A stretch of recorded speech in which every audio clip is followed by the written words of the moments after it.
সুপ্রিয় শ্রোতা, আসসালামু আলাইকুম। মুখতার আল সাকাফি ইসলামের এক অনন্য ব্যক্তিত্ব। কারো কাছে তিনি নায়ক, আবার কারো কাছে তিনি প্রতিশোধ পরায়ণ ব্যক্তি। আজ আমরা মুখতার আল সাকাফির জীবন নিয়ে আলোচনা করতে চেষ্টা করব ইনশাল্লাহ। আশা করব আপনারা শেষ পর্যন্ত আমাদের সাথেই থাকবেন। মুখতার আল সাকাফি কারবালা যুদ্ধের প্রতিশোধ নিতে কুফার ক্ষমতায় বসেছিলেন 685 সালের অক্টোবর মাসে।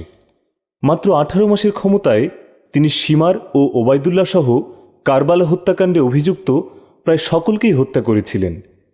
মুসলমানরা যে বছর মক্কা থেকে মদিনায় হিজরত করে সে বছরই 622 সালের দিকে তায়েফে জন্মগ্রহণ করেন মুখতার আল সাকাফি। তিনি তায়েফের হেজাজ শহরে জন্মগ্রহণ করেন। তার পিতার নাম আবু উবায়েদ।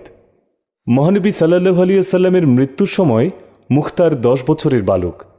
ইসলামের জয় যখন চারিদিকে ছড়িয়ে পড়েছিল সে সময় দ্বিতীয় খলিফা হজরত ওমর রাদিয়াল্লাহু আনহু ইরাকের রণক্ষেত্রে পাঠান মুখতারের পিতা আবু উবায়েদকে। 634 সালের সেতু যুদ্ধে নিহত হন মুখতারের পিতা আবু উবায়েদ। মাত্র 12 বছর বয়সে ইসলামের জন্য পিতৃহারা হন মুখতার। এরপর ইরাক মুসলমানদের দখলে আসে। মুখতার তায়েফে জন্মগ্রহণ করলেও শৈশবে তিনি ইরাকের কুফায় চলে আসেন এবং সেখানেই তার চাচা সাদ ইবনে মাসুদের নিকট বড় হতে থাকেন। 644 খ্রিস্টাব্দে পিরুজ নাহওয়ান্দি নামের এক পারস্যিক দাসের হাতে উমর রাদিয়াল্লাহু আনহু নিহত হওয়ার পর উসমান রাদিয়াল্লাহু আনহু 656 খ্রিস্টাব্দে বিদ্রোহীদের হাতে নিহত হন। উসমান রাদিয়াল্লাহু আনহু এর মৃত্যুর পর মুহাম্মদ সাল্লাল্লাহু আলাইহি ওয়াসাল্লামের চাচাতো ভাই ও মেয়ের জামাই হজরত আলী রাদিয়াল্লাহু আনহু খলিফা নির্বাচিত হন এবং মদিনা থেকে কুফায় রাজধানী স্থানান্তর করেন।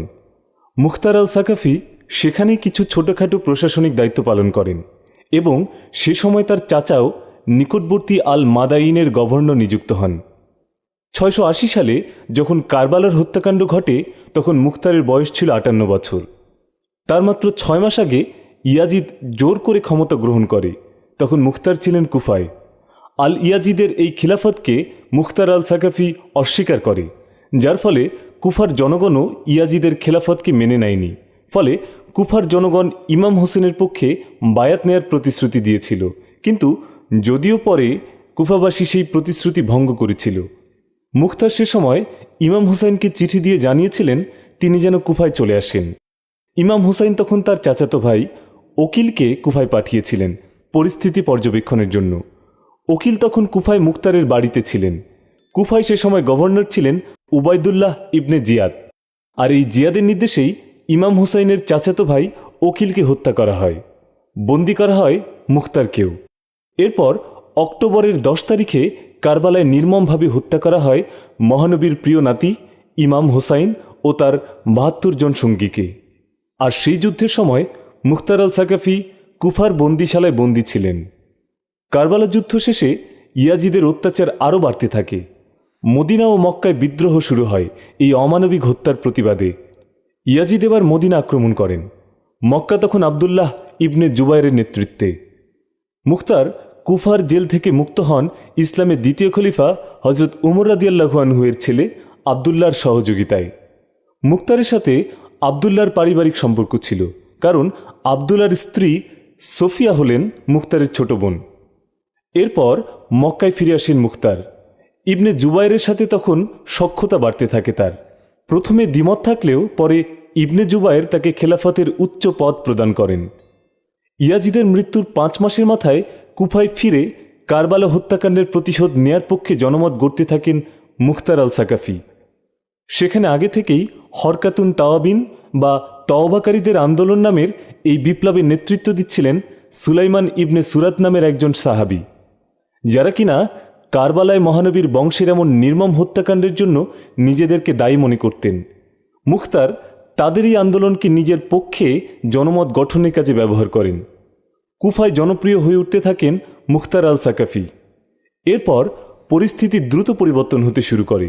বুদ্ধি ও বিবেক খাটিয়ে কুফার ক্ষমতা পুরোপুরি নিয়ন্ত্রণে নিয়ে নেন মুখতার আল সাকাফি। 685 সালের 18 অক্টোবরে পুরোপুরিভাবে কুফার ক্ষমতা দখল করে নেন মুখতার আল সাকাফি। কারবালার ইমাম হোসেন সহ অন্যান্য শহীদদের হত্যার প্রতিশোধ নেয়ার প্রতিশ্রুতি দিয়ে ক্ষমতায় বসেন তিনি। ক্ষমতায় বসার 1 বছরের মধ্যে কুফার প্রাক্তন গভর্নর উবাইদুল্লাহ ইবনে জিয়াদ ইমাম হোসেনের গলায় ছুরি চালানো সীমার সহ অসংখ্য মানুষকে হত্যা করেন। কাকতালীয়ভাবে কারবালা হত্যাকাণ্ডের ঠিক 6 বছর পর একই দিনে কারবালার প্রান্তরেই হত্যা করা হয় উবাইদুল্লাহ ইবনে জিয়াদকে। দিনটি ছিল 10ই মহররম, 10ই অক্টোবর 686।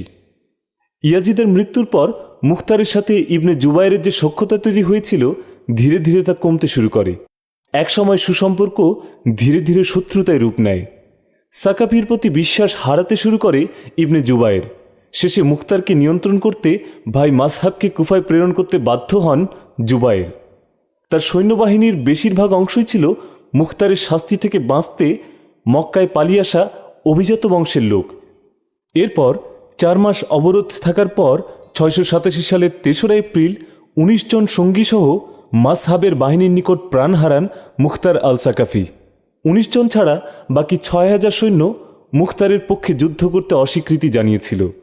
পরে মাসহাবের বাহিনী আত্মসমর্পণকারী সেই 6000 সৈন্যের সবাইকে হত্যা করেছিল। ইতিহাসে এটি বর্বরচিত হত্যাকাণ্ড হিসেবে বিবেচিত হয়। মাত্র 18 মাস ক্ষমতায় ছিলেন কুফার এই বিপ্লবী নেতা। সাকাফির কারবালা হত্যাকাণ্ডের প্রতিশোধের ধারণা সুদূরপ্রসারী প্রভাব ফেলে মুসলমানদের মধ্যে। বিশেষ করে শিয়া মুসলমানদের কাছে খুবই গুরুত্বপূর্ণ ব্যক্তি হয়ে ওঠেন মুখতার আল সাকাফি। তার অনুসারীরা পরবর্তীতে কারসানীয় নামের একটি স্বতন্ত্র শিয়া সম্প্রদায় গড়ে তুলেছিলেন। জনপ্রিয়তা অর্জন ও ক্ষমতায় বসার জন্য মুখতার আল সাকাফি ইমাম হুসাইনের হত্যাকারীদের ঘোষণা দিয়ে হত্যা করেছিলেন বলে অনেকে বিশ্বাস করেন। আধুনিক ইতিহাসবিদ হিউ কেন্ডির মতে মুখতার ছিলেন একজন বিপ্লবী, যিনি কুফায় একটি ঐক্যবদ্ধ জোট গঠন করতে চেয়েছিলেন, কিন্তু তিনি অভ্যন্তরীণ কোন্দলের শিকার হন। আলীর পরিবারও তাকে সহযোগিতা করেননি। মুখতারকে নিয়ে নানান বিতর্কের উত্তর তিনি মৃত্যুর আগে নিজেই দিয়ে গিয়েছিলেন। মুখতার বলেছিলেন তিনি আরবদের একজন। রাসূলুল্লাহ সাল্লাল্লাহু আলাইহি ওয়াসাল্লামের পরিবারের রক্তের প্রতিশোধ তিনি নিয়েছেন, যখন অন্য ক্ষমতাবান আরবরা বিষয়টি অবহেলা করেছে। মৃত্যুর আগ মুহূর্তে মুখতার বলেছিলেন, যারা রাসূলের পরিবারের রক্ত ঝরিয়েছে আমি তাদের প্রত্যেককে হত্যা করেছি। আজকের দিনের আগ পর্যন্ত আমি তাই করছিলাম। যতদিন কারবালা আর ইমাম হোসাইন রাদিয়াল্লাহু আনহু মানুষের মনে বেদনার জন্ম দেবে, ততদিন মুখতার আল সাকাফি একজন সাহসী যোদ্ধা এবং আদর্শের প্রতীক হয়ে বেঁচে থাকবেন সাধারণ মুসলমানদের মাঝে।